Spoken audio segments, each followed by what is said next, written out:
Halo, assalamualaikum warahmatullahi wabarakatuh. Bertemu lagi dengan saya Mila Formosa. Pada kesempatan kali ini saya sedikit berbagi kisah atau berita atau cerita seputar TKI dan TKW di seluruh dunia. Innalillahi wa inna ilaihi raji'un. Kabar duka kembali datang dari pahlawan devisa kita, yaitu seorang TKW asal Indonesia. Beliau tiba-tiba sesak nafas setelah membersihkan kamar mandi majikannya. Beliau sempat dibawa ke rumah sakit oleh sang majikan, namun nyawanya tidak tertolong. Berita ini pertama kali diunggah oleh salah satu akun TikTok Zizia Kediri, di mana beliau menceritakan bahwa sahabatnya yang bekerja di Arab Saudi meninggal dunia. Nah, jadi untuk kronologinya, si mbaknya ini habis mencuci kamar mandi, yaitu dengan menggunakan klorok dan flas, di mana kedua pembersih ini memang sangat keras ya, kita tahu. Dan entah kenapa beliau bisa mencampurkan dua jenis pembersih ini bersamaan, padahal untuk satu jenis saja ini sudah sangat keras, guys. Nah, belum sampai selesai membersihkan kamar mandi, beliau tuh sudah mengalami sesak nafas dan kejang-kejang. Nah, kebetulan si majikan itu berada di rumah, akhirnya beliau meminta tolong sama majikannya, dan akhirnya tidak menunggu lama, sang majikan langsung membawa beliau ke rumah sakit. Nah, setelah dirawat semalaman, beliau itu tidak tertolong, guys. Akhirnya beliau meninggal dunia. Ya, kita doakan buat almarhumah, semoga saja husnul khotimah, diampuni segala dosa-dosanya dan diterima semua amal ibadahnya. Dan semoga saja proses kepulangan jenazah nanti bisa berjalan dengan lancar. Amin amin ya rabbal alamin. Nah, hingga berita ini diturunkan, kita belum tahu secara pasti beliau itu berasal dari mana ya, atau Indonesianya mana. Dan ini juga pembelajaran bagi teman-teman yang berada di luar negeri khususnya ya, yang sering membersihkan kamar mandi dengan menggunakan obat keras. Dimana memang banyak sekali ya obat-obatan dari luar negeri itu memang sangat manjur, sangat bagus. Tapi yaitu efek sampingnya adalah itu memang sangat keras ya, obat keras, sehingga kalau kita mencuci kamar mandi atau mencuci apapun yang sekiranya menggunakan obat-obat seperti ini, kita itu seharusnya menggunakan masker, guys.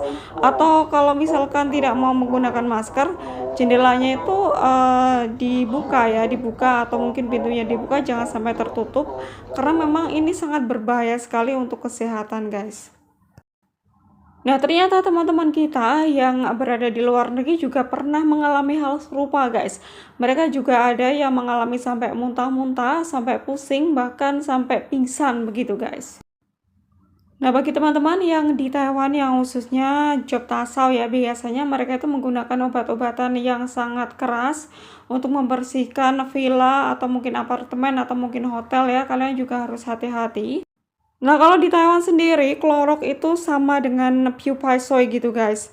Nah, mungkin teman-teman yang sering menggunakan itu juga harus hati-hati ya, karena itu memang baunya sangat menyengat ya. Kalau misalkan teman-teman mau menggunakan itu untuk membersihkan kamar mandi atau membersihkan apapun, itu harus dibuka jendelanya atau pintunya, atau paling tidak menggunakan masker begitu. Jadi tidak terhirup secara langsung begitu ya, guys.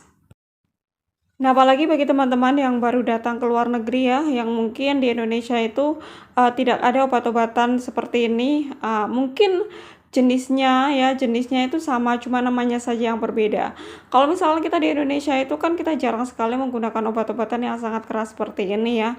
Makanya bagi teman-teman yang baru datang, untuk lebih berhati-hati ya, jaga diri.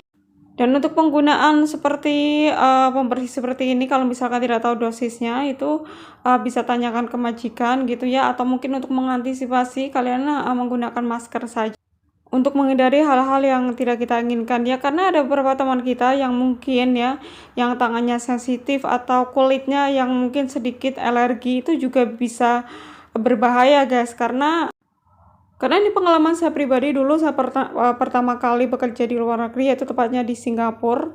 Dulu itu saya tangannya sampai pecah-pecah berdarah ya, karena alergi dengan obat-obatan seperti ini, obat-obatan pembersih seperti ini. Dan dulu saya tuh baru keluar negeri, jadi saya nggak berani menolak atau nggak berani tanya.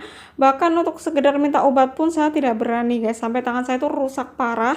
Dan akhirnya karena majikan melihat, akhirnya saya dibawa ke dokter dan diberi seperti salep gitu. Dan itu pun sembuhnya sangat lama. Dan saya memang disarankan untuk menggunakan sarung tangan jika membersihkan kamar mandi seperti itu, guys.